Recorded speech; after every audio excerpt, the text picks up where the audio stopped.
Biden is blasted as clueless and out of touch for claiming Americans, quote, have money to spend when told grocery prices are up 30% in rare sit down. Now wait there a minute. Let's all just remain calm. A lot of people tell me, like, I can't take listening to this. It's bad news all the time. You're right. You're right. It is. I wish we could pull up some silly bunnies and puppies, chasing butterflies or something. And I think it's fair if you choose to ignore all this stuff. I met a guy when I was hanging out in D.C. a couple months ago. He said, I used to watch every episode, but I just decided that it was too negative. I should cut it out of my life. And I'm like, I get it. I absolutely do. I ain't mad about it. My fear is just the end result of doing that is exactly what causes it. Yep. What I see with the economic downturn, with Biden going on TV out of his mind saying people have money to spend, is the result of the Titanic has hit the iceberg and someone just said, I'd rather not think about it.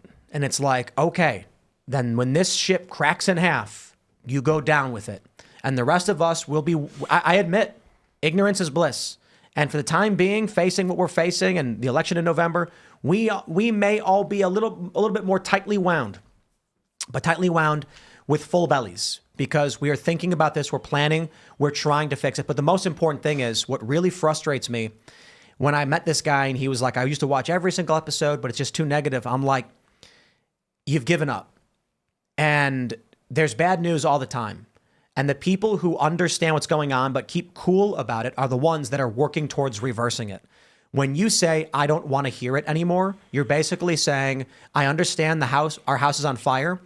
I'm going to go across the street and read my phone and check Twitter while you deal with the fire. And I'm like, we all need to focus on what's going on. And at the very least, think about what we can do to, if not solve it, mitigate or prepare for ourselves, our friends, and our families. Well, and that's gosh, you want positive news. Like, the biggest takeaway for me out of the past 6 months is that if you actually call people to action and you give them an actual solution, they'll jump at it. Like, the country's not without hope. People just want to know what I do with my frustration. So we tell this to people all the time. It does not take much to help a small business stay on its feet. Like, if a coffee shop gets an extra $500 a day in revenue from customers, that can mean all the difference. And so you want to feel like a superhero for your own community. You want to feel like you're actually doing something. If you want to feel like your vote matters, use your dollar. Do you want to save the small businesses in your community? Do you want to help Casper advance? Do you want to help the parallel economy emerge? If you do, it doesn't take a whole lot of consumer spending to shift it. Subtle plug, but I'm just saying, like, the businesses you've started, the 80,000 on our platform, the incredible community that's rallied around this concept of a parallel economy, free speech platforms like Rumble, great communities that are trying to start up payments solutions, banks. Like, there are a lot of innovators that are trying to fix the problem. But if you just kind of in apathy continue to go to the Starbucks and continue to put your head down and continue to just scroll Twitter and doom, you're going to feel like your apathy eats you alive. It's a self-fulfilling prophecy. Versus, if I have $5 to spend and I can choose where to spend it, you just heard that 42% of businesses aren't about to pay rent. Just missed it the last month. Yeah. You want to help keep them afloat, make sure that you're supporting them instead of these massive monolithic chains that hate you. Imagine that the economy just totally collapses, but everybody who's buying from public square companies are focused there. So, like, there's an island of businesses still functioning, and they're all American values supporting businesses. That's the plan. Yeah, I think it'd be amazing. Probably everyone could go through their list of like weekly purchases, right? And decide that instead of going to a chain or, a different business that doesn't support their values, they're going to intentionally go out of their way to go to the smaller business or to go to a local company that they want to see grow. I think about this with, farmers markets or people who are concerned about, meat or different things in their food. Like, some people are already motivated to do that because of their personal values, and they decide that, maybe not being able to just stop at the closest Walmart for something is worth the time and trouble. And I think if people did it in minds of like what they want to see survive in their community, treating every Saturday, so to speak, like a small business Saturday, that's the thing they do after Black Friday. Yeah. It would really shift, I think, their personal outlook, because it is hard to get constantly, this is going up and this is more expensive and no one can pay anything. On the other hand, I think you're totally right. It's bad news and it's overwhelming when there's no solutions, when you feel like you are powerless and just letting these things crash down upon you. But if you feel like you could potentially affect change, I think people would look at the bad news as sort of a call to action. Well, and people used to use the excuse of, well, McDonald's is just so much cheaper and these chains are so much cheaper. But you've seen McDonald's is not cheaper, and McDonald's is scoring record profits. Your small business is now the same price and they're not scoring record profits. They're struggling to stay alive. So we do have to make a call as a society. Do you want to live in a society controlled by a few major businesses that are all in bed with a government that's kept them afloat because they prefer their political views? Or do you want Main Street to thrive? I have a strong thesis that over the next decade, America becomes far more balkanized. We embrace balkanization. People embrace their own communities first and foremost. They try to lean in there. They shop local. They support the farmers market. There's a really cool startup called From the Farm that's basically helping like Airbnb, but for farmers markets. You can actually, even some food delivery stuff for local vendors and things. I think more things like that are going to happen over the course of the next decade because people, I think, are really tired of feeling like, why do I continue to feed the beast if all that it does is spit out nonsense at me and lecture me? And I think at the end of the day, too, like, everybody's pretty frustrated that in the midst of all of this, and I know that we talked about Ukraine earlier in this, like everybody's pretty frustrated that in the middle of this economic turmoil and feeling like Main Street's a disaster and that it's closed, one after another of all these businesses that are shuttering, we're going to send to other countries more of our money. Like that really... Hundreds of billions of dollars. It makes me sick. And that's the deep frustration that I hope people channel into doing something different with their money so you can stop feeding the beast. This is the crazy thing about the Russia story, though. I don't want to get into too much detail, but you've got these pundits being like, we must support Ukraine. You've got this Democrat in Virginia saying Ukraine's border is our border. And we're learning that the money we send... These people in Ukraine are creating fake companies. How do people think the money gets distributed in Ukraine, right? A portion goes to the local governments who then choose to give it to no-name businesses that just started last week because they're likely in on the corruption. And then this company gets money. Russian forces advance from the northeast unopposed because the fortifications were never built. Where did that money go?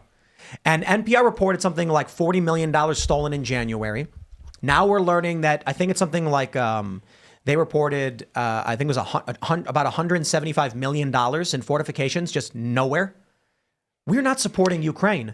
They're strip mining the U.S. economy and laundering it or something like that. So what you were talking about in one of the bits today about how the United States is essentially doomed, and that the government, it seems like the government and the bureaucracy is just digging into the trough as much as they can to get as much as they can for themselves to, support themselves for an inevitable collapse. And it's hard not to think that's true. But there is something else that I want to point out about foreign aid that people need to remember.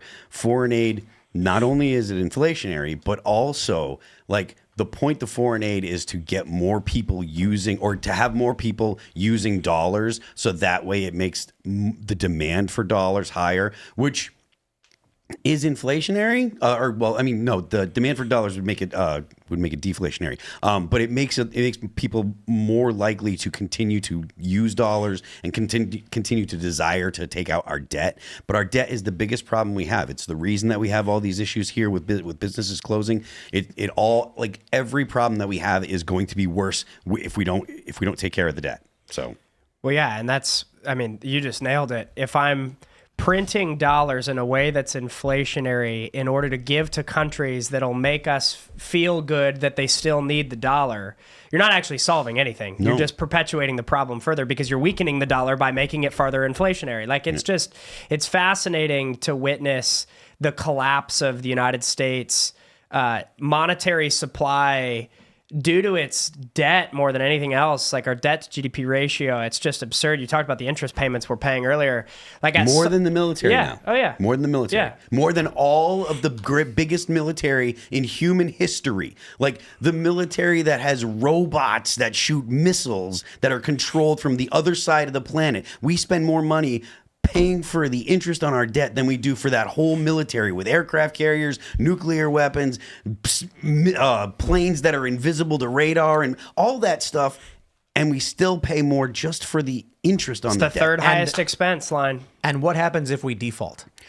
Well, I think that means probably war, because I imagine if there's no more, I imagine the United States would look to use military power to preserve the dollar, because essentially at the end of the day, It's the only thing that secures it right now. But people would say be- it's oil, yeah. but it's that would actually be against its own people. Most of the debt that the U.S. holds is debt in the United States from private corporations and people. And the interest is basically because this is ridiculously insane how modern monetary theory works. But money is created upon the issuance of debt. So when the U.S. government says we're raising the debt ceiling, they're creating a debt that has to be paid back. It doesn't mean they're printing money. It means they're agreeing to write an IOU to the people they're paying. So the U.S. government will be like, we want a contractor to build a bridge. Let's say, how much will you do it for? Let's say $50 million. They'll be like, okay, bill us. When they get billed, they pull it from the coffers. And now there is this massive deficit, a huge debt that exists.